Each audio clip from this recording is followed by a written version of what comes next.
In this video, we will learn how to delete parts. This will apply for regular parts set up inside of your system and also purchase part numbers.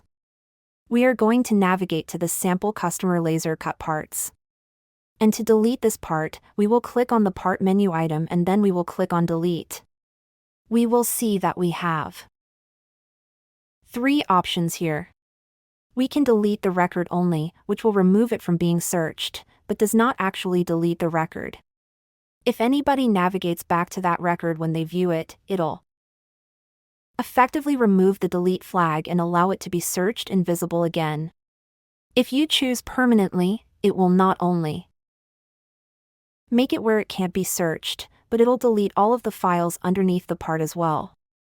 And so permanently needs to be used with caution. And you can choose no, which will take you back to your part record. And so that's how to delete items, parts, purchase part numbers within FloorVisio.